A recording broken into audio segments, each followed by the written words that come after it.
Board of Supervisors meeting September 22nd, 2015. We will call the board meeting to order. Board members present: Mr. Floyd Thomas, representing the Mattaponi District; Mr. Jeff Black, representing the Western Caroline District; Mr. Reginald Underwood, representing the Reedy Church District; Mr. Wayne Akers, representing the Madison District; Mr. Jeff Seeley, representing the Bowling Green District; and I'm Calvin Taylor, and I represent the Port Royal District.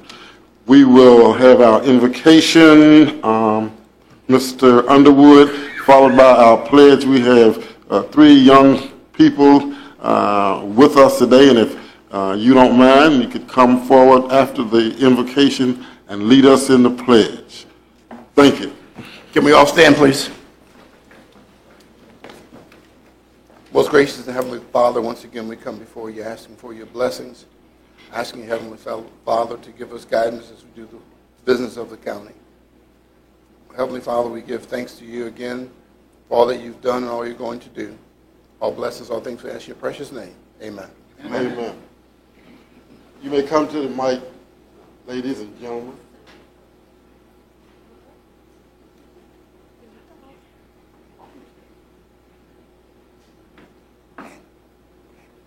I pledge allegiance to the flag of the United States of America and to the republic for which it stands, one nation, under God, indivisible, with liberty and justice for all. Stay there 1 second. Stay there 1 second. Come on. You got him.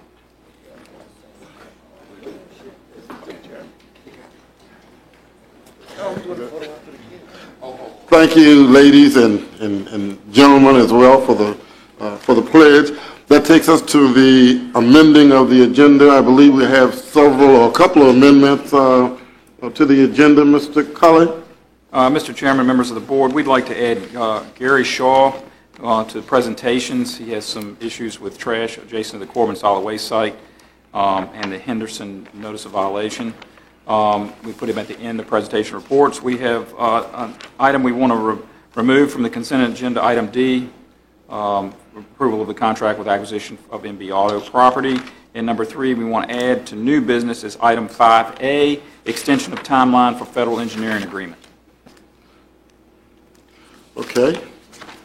If there are no objections, the agenda will stand amended as presented. Thank you. That takes us to opening board comments. Mr. Thomas, do you have any at this time? Yes, Mr. Chairman. I have just 2 quick ones. One, I wanted to acknowledge what a great event we had last weekend at Milford Day. It was a great event. I believe the sheriff was there and some of the sheriff deputies. So it was a great community event. Brought together quite a few folks in the community who wouldn't normally be there together. So I thought that was a great thing. The other one is, Mr. Chairman, I attended with Sean Nelson of VDOT.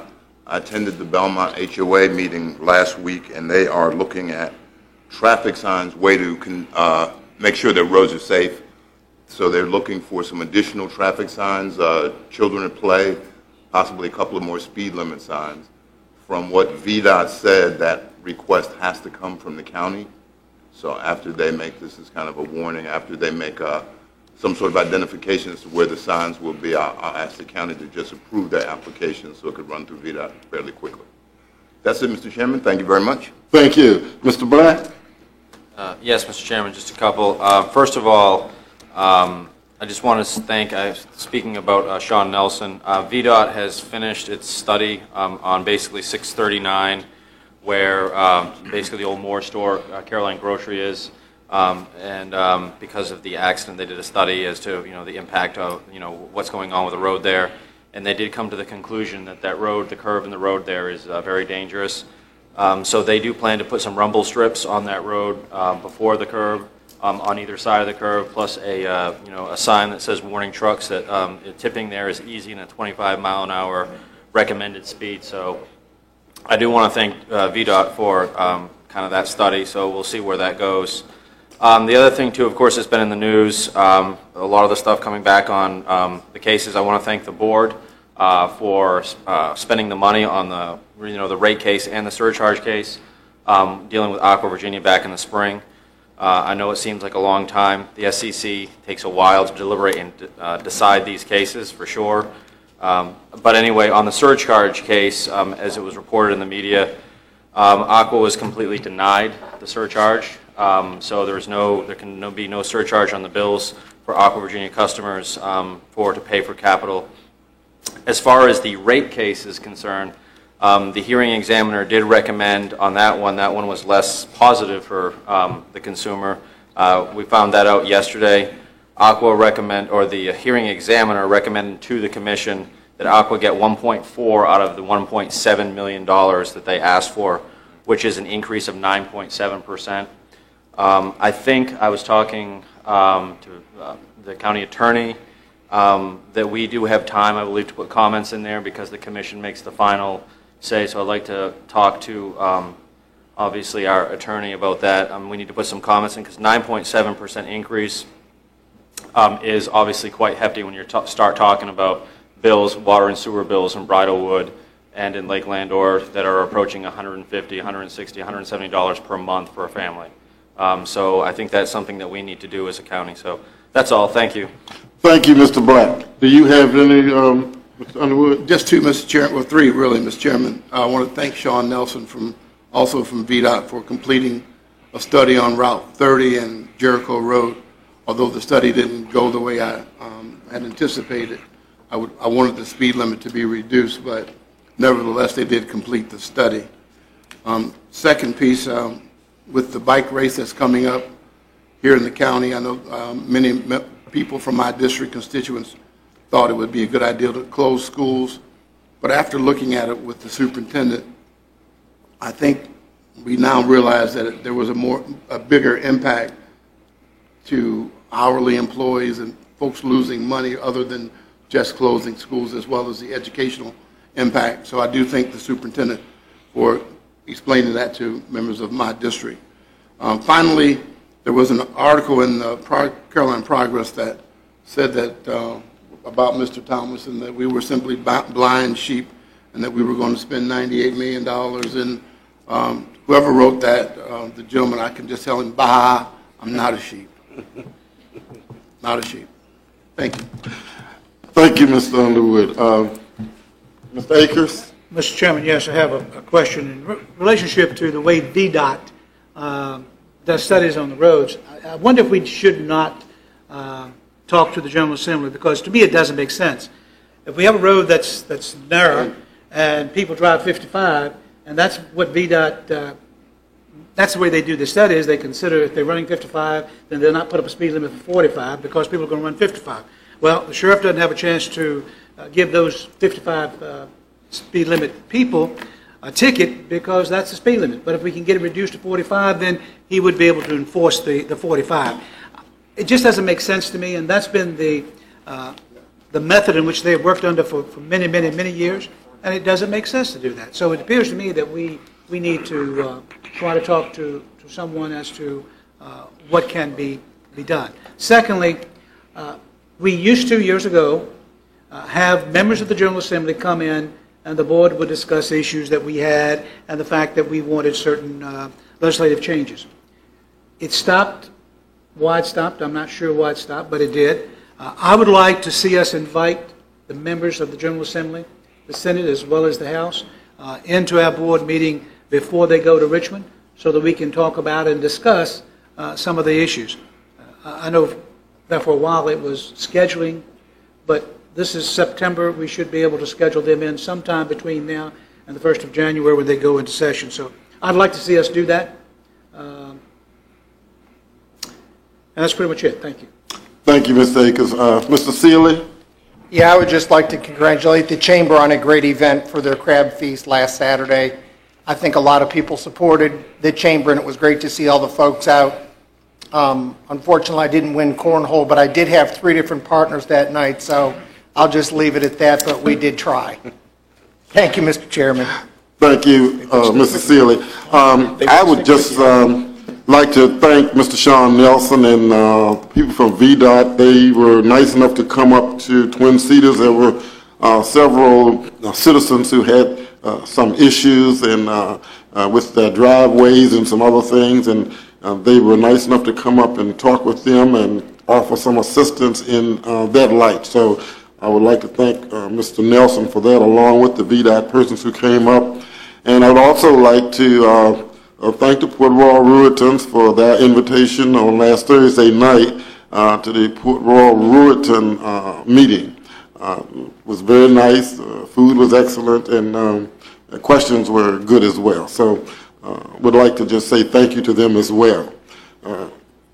The only other thing I would like the board to do is if we could enter a moment of silence. We had, I believe, a law enforcement officer, I believe in Prince Edward County, Prince George County, to lose his life in the line of duty. And was 27 years old. It's always just a tragedy when any of the law enforcement officers suffer harm or certainly lose their lives. And of course, today, we would like to offer our sympathy to Senator Ed Houck and his family in the tragic situation that involved his son here today. So if we could just bow our heads for a moment in a moment of silence in honor of those two families.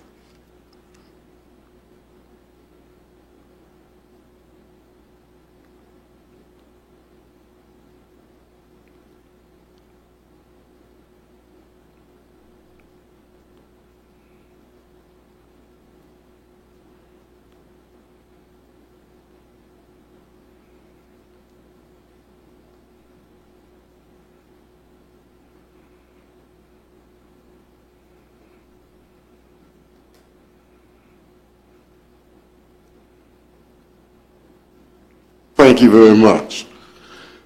That takes us now to presentations and reports. And our first one is the recognition of Olivia Colander for accomplishments in the Interscholastic Etruscan Association competition. I believe there is a coach here that might want to come up and talk a little bit about her great achievements in that line, and so you can do that at this time. And I believe it's Mr. Akers' district, I believe. So once she finishes, Mr. Akers, if you would like to read the resolution and go on from there, you may do so. Thank you. Hi, I'm Beth Linton. I live at Woodpecker Farm, and we have an Interscholastic Equestrian Association riding team, both high school and middle school.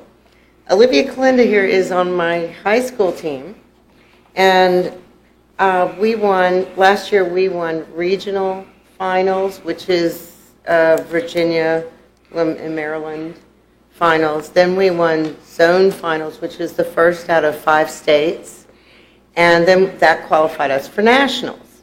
And nationals was held in Palm Beach, Florida. And Olivia, there was a competition for an art contest to whoever made the best cover for our nationals program would win. And Olivia here won that art contest. And it's a very nice cover. I have some copies here. I'd like for y'all to pass these down. This actually shows all the articles that we were in, the Caroline Progress, the Freelance Star, and a practical Horse Talk magazine, which is a big horse magazine. But anyway, Olivia is a great artist and a wonderful rider, and she was part of our team there at Nationals. Thank you very much. Olivia, you have anything you want to add? This is your time. It was tough competition. There were a lot of good riders, but I have an amazing trainer. Thank you very much. And Mr. Akers, you want to go ahead and do the... I do, Mr. Chairman. Thank you a lot, and I appreciate you allowing me to make this presentation. First of all, I'd like to say to Olivia, when people know where she lives, they wonder how does she become such a good rider living in Ladysmith Village. You don't expect that to be in Ladysmith Village, but I'm real proud of Olivia, and when I heard about her success and achievements that she'd had recently, I just thought it was important that we, as a board, as a county, recognize the efforts of this young lady and what she has accomplished. To me, it speaks well for Caroline County. It speaks well for the Madison District, and I'm thankful for that. And it speaks well for our school system, because Olivia does attend our Caroline High School. And so I'm very proud of her, and I know her parents are extremely proud of her as to what she does, and I just wanted the board to recognize the positive achievements of a young lady such as this. And this is the reason we're here this evening. I would like to read the resolution, and then I'll invite you up on the stage, Olivia, and then your parents, certainly, and sister can come up as well. A resolution congratulating Olivia Kalinda for her accomplishments during the 2014-2015 Interscholastic Equestrian Association competition year. Whereas Olivia Kalinda, a 17-year-old senior at Caroline High School, who is the daughter of Barack and Jenny Kalinda of Ladysmith, has been a member of the Hunt Seat IEA equestrian team at Woodpecker Farm in Caroline County for 3 years. And whereas the Woodpecker Farm team competed in the Interscholastic Equestrian Association Zone 3, Region 3 competition at Hazelwild Farm in Fredericksburg during the 2014-2015 competition year. And whereas Olivia, the only Caroline County representative of the 6-rider team, won her varsity intermediate over fences class at the competition, adding 7 points to the team's overall score and helping Woodpecker Farm advance to the IEA Zone 3 finals at Garrison Forest in Maryland. And whereas at the Zone 3 finals, the Woodpecker Farm team competed against 14 teams from 7 regions across 5 states.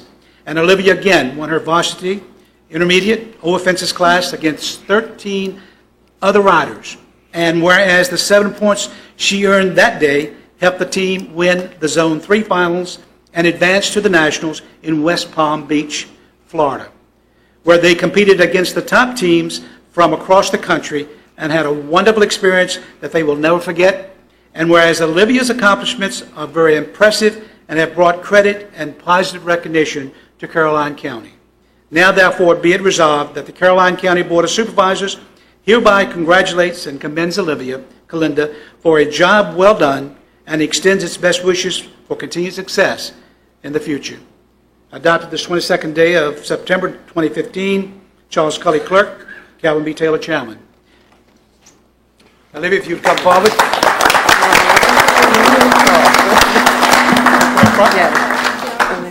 And Coach, you may come up as well. Woodpecker Farm is on Page Road, is that right? It's in your district. That's good place, good place.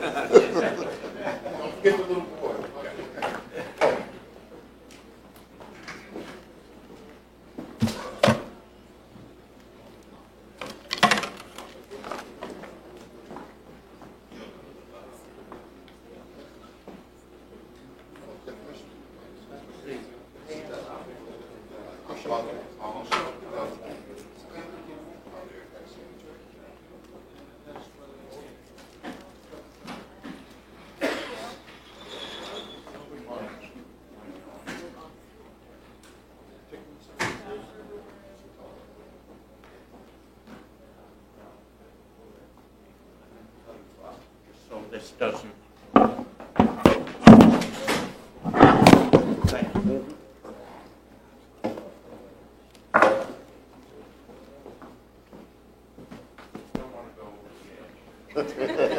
Please.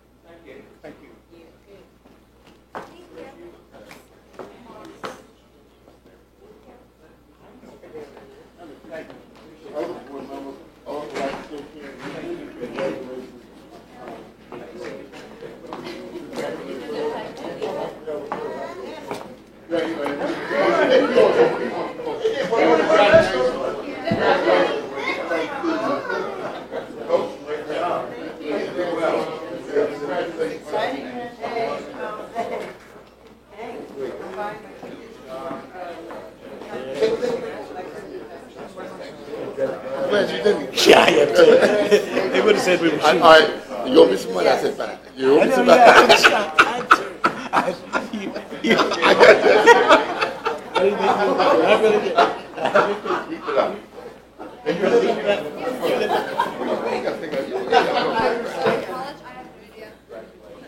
But the girl from the private, she was laughing.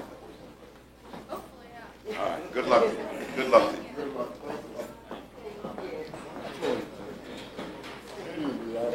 Yeah, I knew it. Yeah, you don't want it in the picture, I understand.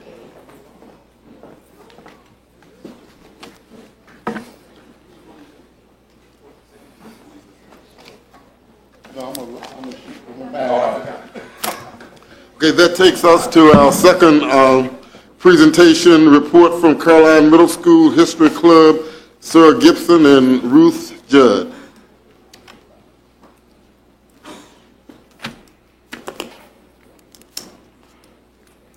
We're just giving an update. We're not asking you for anything, but we'd like to give you an update on what the History Club has been doing.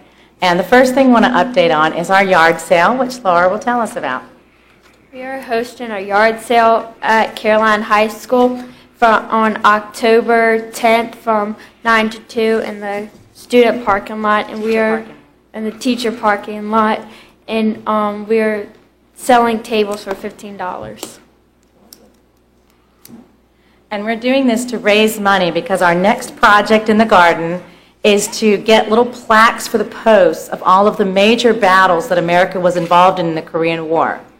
So that way that we have the kids studying battles now, so that we can have something that these kids of this generation, because they weren't involved with building the garden, but we want them to feel that it's their garden too. So this is a way of continuing the work on the Korean War garden. And also as an update, this summer, Ms. Gibson and I were given the opportunity to speak at a national conference about the garden. We spoke at a national conference in D.C., the Korean War Veterans Digital Project, and we were able to present on our garden. And I have to say it was a really wonderful experience. And I think there's going to be a lot more gardens popping up over the United States after our presentation. And if we get our way across the 38th parallel, we'll be gardens all the way across America. But the next thing we have coming up is the gala. The gala is back on. Granted, there's no more MRSA or emergencies in South Korea. We will be going to the gala, the presidential gala, October 15th. Ms. Gibson and I have been invited, along with 14th, along with 3 of our students, will be going to, at the invitation of the Republic of Korea, up to D.C. to meet the President of South Korea. And then on November 11th, we will be having another one of our Veterans Day ceremonies. We're looking forward and planning for that. And one more thing. Is that it? That's it. That's the update for the History Club. Any questions? Congratulations, and we certainly appreciate your coming by and reporting. You said you were selling tables for $15? Yes, sir. We're selling tables, so if you have some junk you want to get rid of, or if you want to sell something, Oh, okay. buy a table, contact Ms. Gibson. Okay. Well, again, thank you for being here. Congratulations. It's always good to see our students progressing and see our teachers and administrators working with them. We have a fine school system, We do. especially the middle school. It's always been a great place. It's the best, really, but shh, tell the other schools. Okay. Thank you. Mr. Thomas? Could I ask before you go, Ms. Judd? Yes, And ma'am. the Yes, 2 sir. students behind you, Yes, sir. could the 2 students tell us what their names are, please? Oh, yes. My name is Laura Morgan. My name is Stephanie Morgan. Okay. Thank you. Thank you, Laura and Stephanie. Mine over there, Susan Morgan. Okay, that takes us to our report on plan improvements to I-95 rest stops in Caroline County. Oh, where's our VDOT guy? We have a VDOT person? Or We'd somebody anticipated from that more. company, KCI? Okay, maybe we will go ahead and we'll Yeah, come back yeah, to it yeah, if someone from VDOT comes. Okay, that takes us to a presentation for fire EMS districts, GIS mapping and online content. Mr. Locke.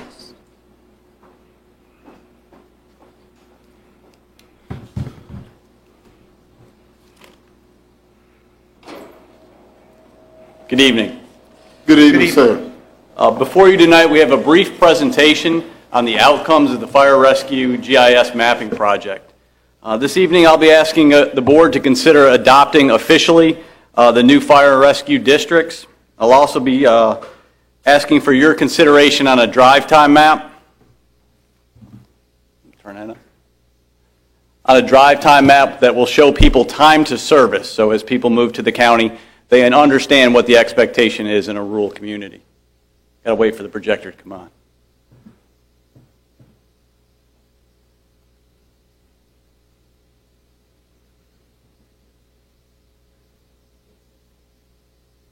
At the same time, in case anybody's interested, we're trying out Apple TV, so we have no wires to the projector, something a little different.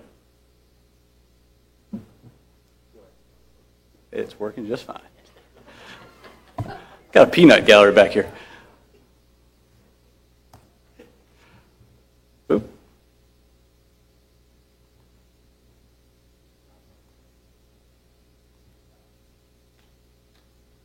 Now it's operator error. As we embarked on this project, one of the impetus for this was we had no consistent means of reproducing maps of the fire and EMS districts. They had been hand-drawn for years, and really the only valid maps that were out there when you queried the system was a hand-drawn map at the 911 center on panels, which had been thrown out when we went to the CAD system. So no one had a means of really understanding how we go about reproducing our maps for our stations and really what was entailed in those district lines. Throughout the years, we've had different district lines and county documents because, again, they were hand-drawn and they were taken from the best case information that people knew. And really, we had no way for the public to understand holistically when people move here how fast or how long it would take for service, both on the fire and EMS side. And so those were some of the driving questions as we entered this project. On our current county GIS website that's maintained by Planning Department, we have 3 EMS response districts that are listed right there. We actually have 5, so the EMS districts of Upper Caroline and Port Royal are not shown on our county website, so a little bit misleading. When we go to the fire side, I apologize, it's not working all that well. When we go to the fire side, we can really see where these hand-drawn lines come into place. We have the correct number of fire districts, but when you hand-draw the lines in place, if you look to the right, the map, the blue and the brown, depicts different fire districts. As you can see, fire districts bisect people's parcels. So whose parcel is it? Which district is a parcel in? Does it depend where the house is built on these maps here? So very difficult in deciding which house goes where, what district is going to respond first. The screen's a little bit washed out. The solution to that, as we'll look in the GIS layers, was to divide the parcels by the actual parcel boundary instead of a geographic boundary or hand-drawn line. And I'm better able to show you that when we go to the actual GIS map. Here's a map of the county. In red, you have the fire stations. If you look very closely, the F in the fire station, if it's blue, that is also an EMS response district. These are the new district boundaries, and they're based on parcels. So you don't see a smooth line. You don't see road center lines. They're based on individual parcels. And as we zoom in on those properties, you can get a better idea of where those parcel boundaries would be here. Okay, so people have the ability to zoom down. On the GIS website, you could scroll up and turn on the tax parcel. And you can see it's starting to load. And you can see this line here now follows the tax parcel boundary. So everybody on 207 is in this boundary. So we're no longer using road center lines.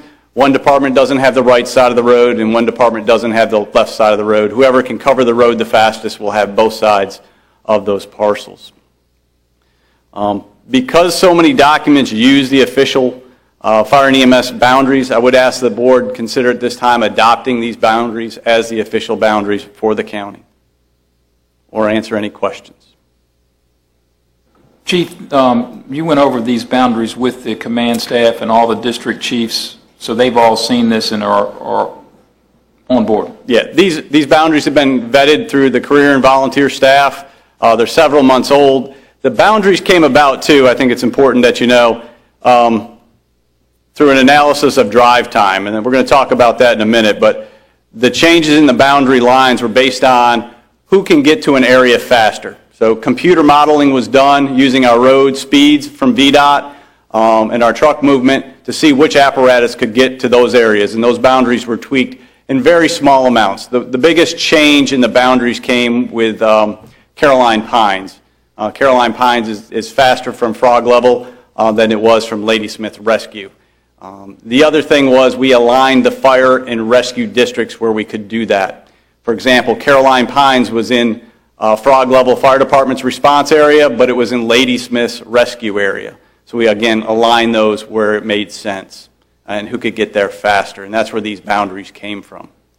Today's reality is when we have a house fire in anyone's boundary, we're sending 4 departments to make sure we have enough manpower. So the district boundaries aren't just as they used to be so territorial, they're just really, for us, planning tools.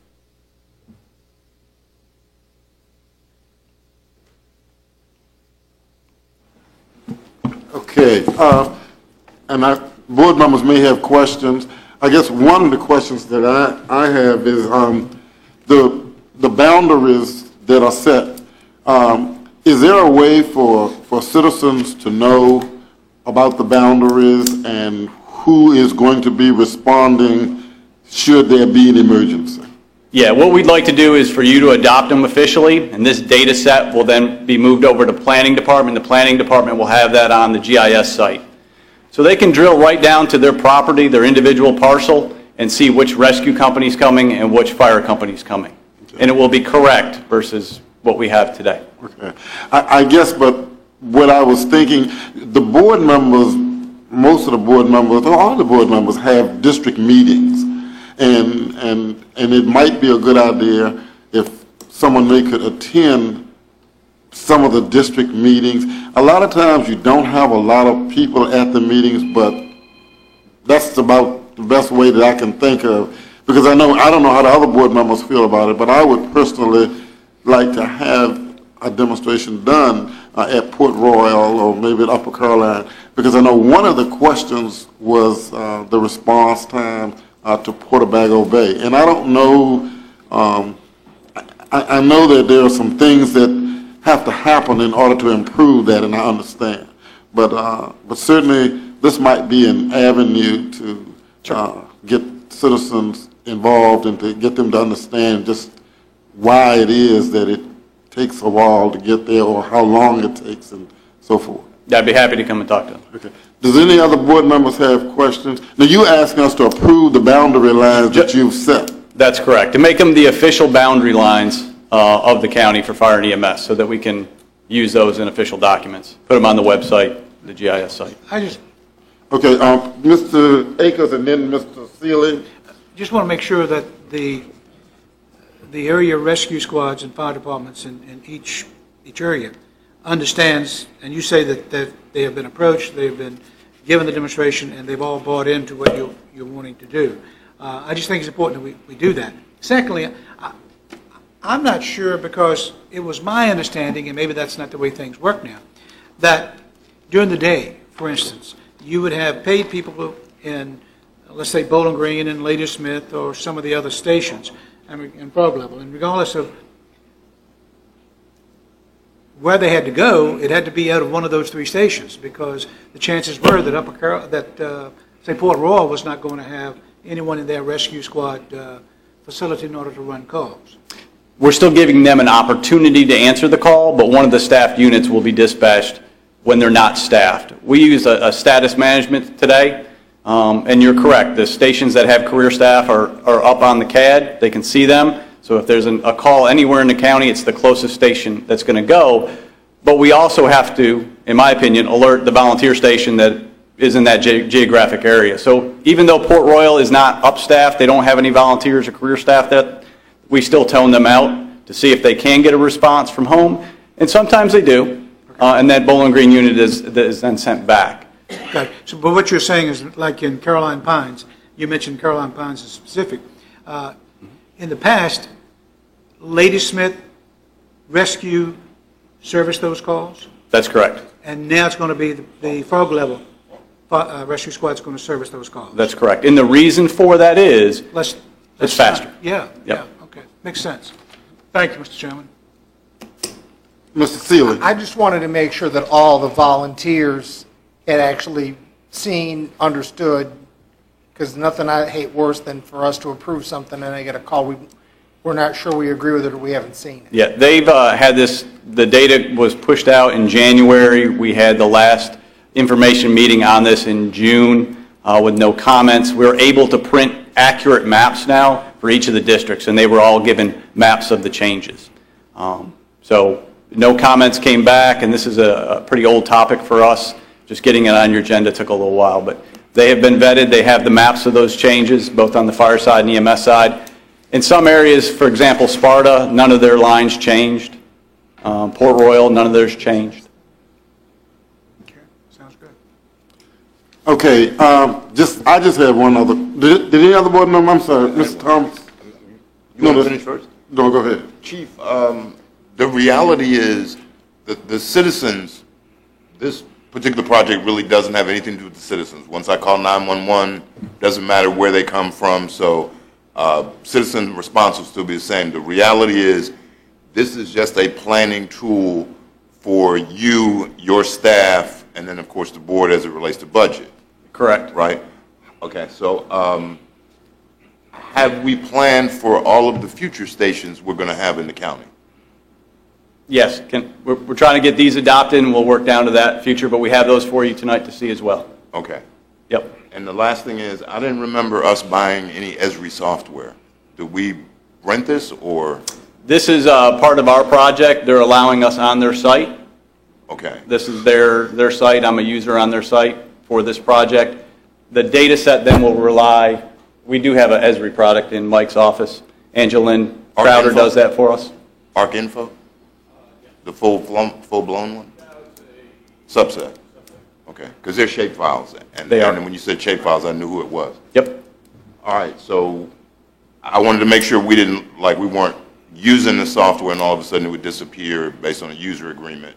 No, it'd be moved from the Okay. WorldView site to the county's WorldView site. Okay, thank you, sir. But we need your permission to publish those. Okay. Other board members have questions? Okay, I do have one more. Now, we don't have a paid person in the Port Royal Rescue Squad. Okay, is that the only section of the county? What other section of the county are there not paid persons? We do not have any career staff in Port Royal. We do not have any career staff in Sparta, nor do we provide EMS service out of Sparta. We do not have any career staff after 6 p.m. in Ladysmith Fire Department or after 6 p.m. Monday through Friday in Bowling Green. We do provide one career provider in Bowling Green Fire on Saturday, 24 hours to drive. Okay, all right, so, but Port Royal and Sparta are the two that have no career. What about Upper Carolina? Upper Carolina does not have any career. Okay, so what is the plan to address that? It's in the budget. Staffing is in the budget, and you will see that. It was in the budget last year. We're looking to hire, or put on a 4th ambulance crew right now. We have enough demand for that, and you'll see that in the budget. It comes down to, the personnel hasn't been approved. Okay, all right, so when an emergency arises in those areas, then the response comes from? The closest station, depending on where that is. Okay. And with Upper Carolina, if you use that example, the bridge being out kind of predicates who's going to come. Okay. Whether Bowling Green or Ladysmith. Okay, other questions? Yeah. Board members? Yes. When we talk about paid staff after 6 p.m. At Ladysmith, You say there's none there. Ladysmith Fire. Oh, Ladysmith Fire, okay. Ladysmith Rescue is 24/7. Okay. Ladysmith Rescue, Bowling Green Rescue, and Frog Level Rescue, 24 hours a day, one crew in each one of those stations. And that's one of the things we've discussed is a fourth crew For EMS. For EMS, because there's a demand for it. Yeah. We can have all the three of those crews out and be toning for volunteers and not get them. So when he was talking fire on both Bowling Green and Ladysmith, we do have paid crews there during the day, but not after 6 o'clock. Gotcha. Thank you. Okay, thank you. Okay, so you need an approval from the board of the boundaries. Boundaries, And correct. that's basically for your benefit. That doesn't really affect citizens. That's, No. okay. No. All right. Mr. Chairman, I make a motion that we approve the boundaries set forth by Chief Loftus in his Second. presentation. Okay, it's moved and properly second that we approve the boundaries set by the chief as presented. Are there questions? All in favor, let it be known by saying aye. Aye. All opposed, motion carries. Okay. What I'm going to present to you now is for your consideration. Okay, it does not have to be adopted. Still need it. Okay. In order to get those boundaries where they were, We turned on the wrong ones. we did some drive time analysis, as I talked about. And so right now, with the boundaries the way they are at our fire stations and our service delivery, we'll look at EMS. This map here behind you will give you a breakdown of our time to service. Okay, and you'll see the legend to the left. So you can pick any station for EMS coverage only, and you can see driving out from the station, it will take 5 minutes to be in the dark green, 0 to 10 minutes to be in the light yellow, so on and so forth. Okay? If you look off into Sparta, you see that the response time is very high out here, and it's because, again, Sparta does not have EMS coverage, and that coverage is either coming out of Frog Level or coming out of Bowling Green. Okay? We can look at the same data for the fire districts. Maybe. All right? Same station placement. You can see that the changes in Sparta, because Sparta does have a fire department, it is able to respond out there. And again, this is drive time. It doesn't build in any false data for getting volunteers to the station, but strictly driving out from your house. So when you move here and you move somewhere, I think it's important for the citizens to know to drive from our nearest fire station to your home is going to take this time at a minimum. Are these optimum drive times? Or you just drove them and said this is what the drive time is? These are drive times 10 miles an hour faster than the posted speed limit for our apparatus. Okay, not counting weather conditions. So if it's raining hard, it'll be longer. If it's snowing, it'll be longer. These are this is the fastest we could get to you in theory. Okay. Yep. As I said, it doesn't build like for Sparta, you would have to have some volunteers coming from home to get to the station. It doesn't build in that artificiality. Okay. So this data is out there. It is, we own it as a county. I just thought I'd bring it to your attention to whether you'd want to share it with the public or not, because there is some anomaly there. You have to build in, somebody getting to the station. You can build in weather adversities. Things that are built into this data are anomalies in the road. For example, if you're going to Lake Caroline, you got to cross over the dam. There's some artificial time built in there to get our fire trucks onto the dam and up and off the dam, because we can't go the posted speed limit or 10 miles above that with a fire apparatus. So that's how the data looks today. Can you show road layer with that? Yes, sir. It'll take a minute to draw. I'm on the wireless. It's a little bit slow. Okay, so who's the yellow at the bottom of 207? This area here? Is that Caroline Pine? Caroline Pines is down here, yes. Right there in the... So, what's that? Oh, Spratt property, okay. Yeah. I know what that is. So you have that data. As Mr. Thomas alluded to, if we look at, in the future, let me turn this off.